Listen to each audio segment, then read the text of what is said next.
मुखिया मैडम, आपको खासकर नमस्कार। बहुत आपको मिलकर बहुत खुशी हुई और इतनी सारे लोग आज मिलने आए हैं मुझसे और बात करने आए हैं, तो ये भी मेरे लिए बहुत खुशी की बात है। और आप लोगों ने मुझे गुलदस्ते देकर जो है स्वागत भी किया है, ये भी मेरे लिए बहुत खुशी की बात है। मैंने अभी आपको भी सुना, एक दो लोगों को और भी सुना। चाइल्ड मैरिज की प्रॉब्लम है, आउट ऑफ स्कूल चिल्ड्रन हो जाते हैं, ड्रॉप आउट हो जाते हैं, फिर उनको लाते हैं, माइग्रेशन होता है, सब इधर से चीजें जुड़ी हुई है। जो मुझको समझ में आता है और जो जिसका इलाज हो सकता है, कुछ चीजें ऐसी होती है, कोई बीमारी, कई बार डॉक्टर कहता है कि तुम्हारा कैंसर जो है 4th स्टेज में चला गया, अब इसका इलाज नहीं होगा, है ना। लेकिन यहाँ पर कुछ चीजों का हम इलाज कर सकते हैं और कुछ बुनियादी चीजों का इलाज कर सकते हैं। जहाँ तक ये सवाल है कि टीचर को बहुत सारे काम दिए जाते हैं और वो स्कूल में नहीं पढ़ा पाता, ये एक जनरल समझ है, एक जनरल बात आती है ये।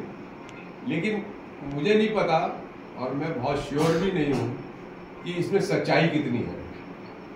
सच्चाई ढूंढने के लिए आप लोग एक डाटा तैयार करिए, एक 10-20 स्कूलों को लेकर या 30 स्कूलों को लेकर आप एक डाटा तैयार करिए कि इस बात में कितनी सच्चाई है कि वो उनको इतने सारे काम दिए जा सकते हैं कि वो स्कूल में सचमुच पढ़ा ही नहीं पाते, अगर सिर्फ स्कूल में ड्यूटी भी लगाते हैं तो उनकी। ये डाटा तैयार करिए आप, ठीक है।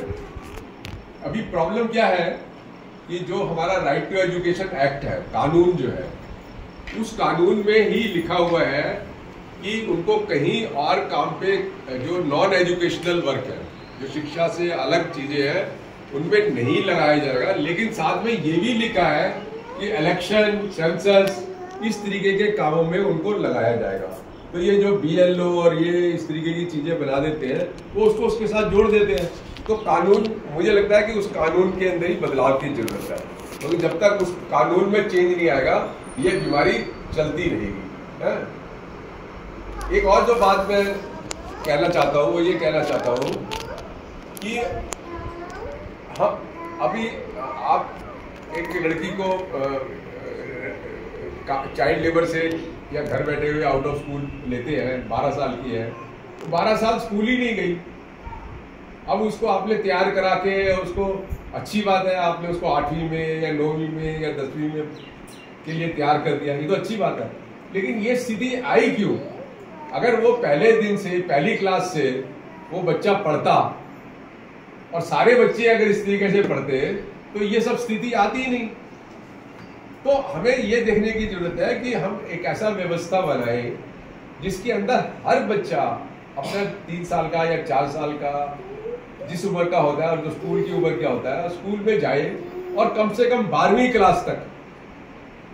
क्लास तक हर एक बच्चे को जो है ना एक अच्छी शिक्षा मिले। ये हमें व्यवस्था बनाने की जरूरत है और ये व्यवस्था बनाई जा सकती है। इसलिए बनाई जा सकती है कि जो आज हमारे देश में कानून है, वो कानून इसी बात को कहते हैं। अगर हम उन कानूनों को इस्तेमाल करें और सरकार के ऊपर दबाव बनाएं, है, तो मुझे लगता है कि ये समस्या का हल हो सकता है। जैसे मैंने बताया आपको कि स्कूल के अंदर कानून में लिखा हुआ है कि ये चीजें होनी चाहिए, है? और अगर नहीं है तो हम लोग मिलकर, आप भी और हम लोग सब मिलकर इस लड़ाई को लड़ सकते हैं और इसमें इसके जो रिजल्ट होंगे ना वो जल्दी आएंगे, अच्छे आएंगे। और एक और भी बात होती है, जब किसी एक जगह में कुछ बदलाव आता है तो वो एक तरीके से दूसरे लोगों के लिए भी संदेश जाता है, दूसरे लोगों के लिए भी जाता है कि भाई ऐसे हो सकता है। और कई बार क्या होता है कि सरकार की जब पॉलिसी में कोई चीजें बदलाव आती है तो वो सिर्फ एक ब्लॉक को असर नहीं करेगा, एक गांव को असर नहीं करेगा, पूरे राज्य को असर करेगा, है? तो मुझे लगता है कि जो सबसे इम्पोर्टेंट चीज है, सबसे खास चीज है, जिसके अंदर आप लोग और हम और आप मिलकर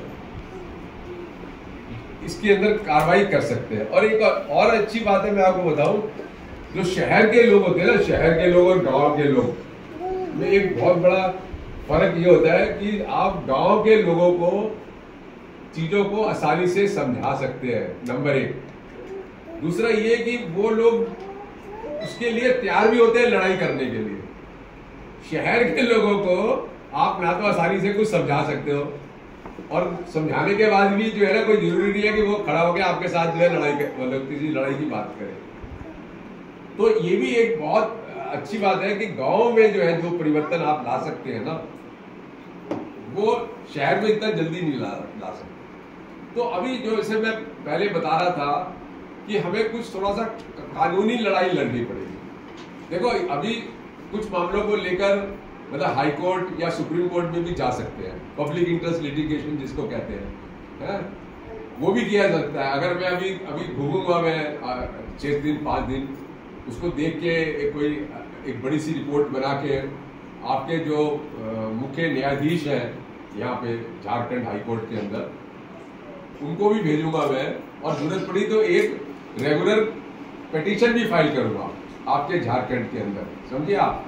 ऐसा नहीं है मैं जो कुछ देखूंगा वो मैं नोट करूंगा और नोट करके उस पर कार्रवाई करूंगा। लेकिन जो सबसे बढ़िया चीज मुझको ये लगती है कि माता पिता और बच्चे मिलकर जो आपके नजदीक में दीवानी अदालत है उसका इस्तेमाल करो।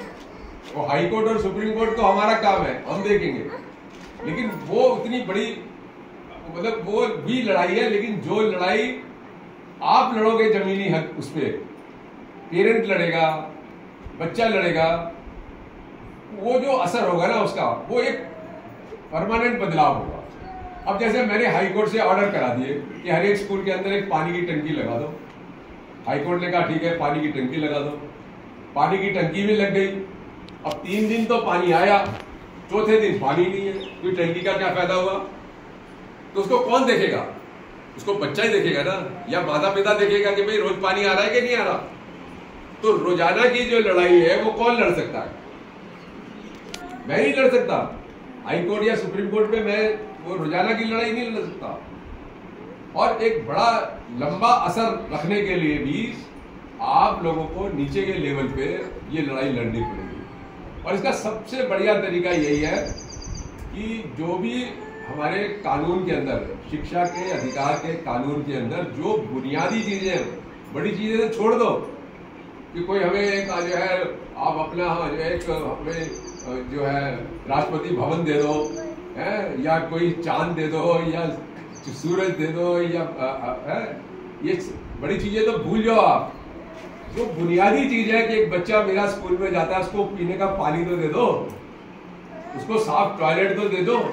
लड़कियों को अगर टॉयलेट सही साफ नहीं होता तो सारा दिन वो स्कूल में बाथरूम करने नहीं जाती थी, और कई बार स्कूल छोड़ भी देती है इसलिए कि वहां पे नहीं है, टीचर नहीं है, तो स्कूल छूट जाता है, बैठने की जगह नहीं है, बदबू आ रही है, गंदगी है। तो ये जो बुनियादी चीजें हैं, अगर हम इन्हीं बुनियादी चीजों को जो आसानी से लड़ाई कर सकते हैं आप, और करने से बदली जा सकती है, अगर ये चीजें बदलती है ना, तो इसका क्या असर होगा? एक तो ये होगा कि जो माता पिता हैं और जो बच्चे हैं हमारे, वो एम्पावर्ड होंगे। क्या बोलते हैं? सशक्तिकरण। हाई कोर्ट और सुप्रीम कोर्ट में लड़ने से तो मैं सशक्तिकरण होगा, लेकिन आप जमीनी लेवल के ऊपर जो लड़ाई लड़ेंगे उससे आप सशक्तिकरण होंगे। और आपका सशक्तिकरण होना ज्यादा जरूरी है, क्योंकि वही एक परमानेंट जो है, स्थायी जो है बदलाव ला सकता है। तो इसलिए अगर आप लोग और मेरे साथ मिलकर, मैं सबको कह रहा हूं, मैंने अभी कुछ कार्ड अपने बांटे हैं, उसमें मेरा नंबर है, आपसे ले सकते हैं, मेरा मोबाइल नंबर। आप लोग सब हिंदी में मेरे से बात कर सकते हैं मोबाइल पे, है? तो मैं यही चाहूंगा कि ये लड़ाई आप सब लोग मिलके चलो, और ये बहुत बुनियादी चीज है। और मैं आपको एक चीज और भी बताता हूँ, जब आप लोग कोई मामला अपने दीवानी अदालत में लेके जाओगे ना, तो आप देखना कि जज साहब आपकी किस तरीके से मदद करते हैं और सरकार की खिंचाई कैसे करते हैं, और उसका असर कितना होता है, ये आप देखेंगे।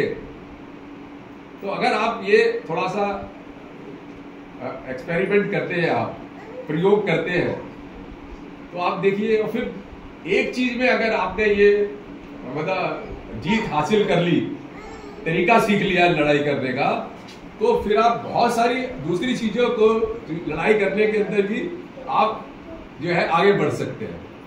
और ये एक ऐसी चीज है शिक्षा वाली, जहां आपको अदालतों से बहुत ज्यादा रिस्पॉन्स मिलेगा, बहुत ज्यादा आपको सहयोग मिलेगा, और सरकार के पास कोई जवाब नहीं है इसके लिए, कोई ऐसा जवाब नहीं है सरकार के पास।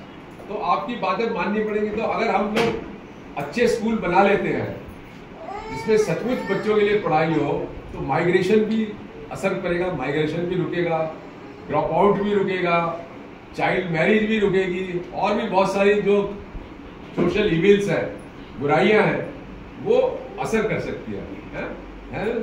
मुख्य मैडम, तो मुझे लगता है कि हम सब लोगों को जो है ना, जैसे एक आजादी की लड़ाई लड़ी गई किसी वक्त में, मुझे लगता है कि ये भी एक आजादी की लड़ाई से कम नहीं है।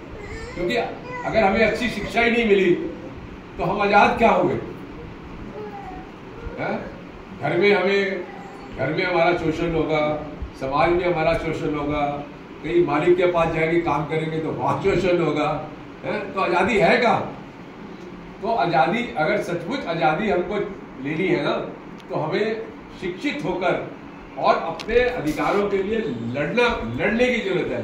किसी माता पिता को हिचकिचाने की जरूरत नहीं है कि नहीं यार, या मुखिया को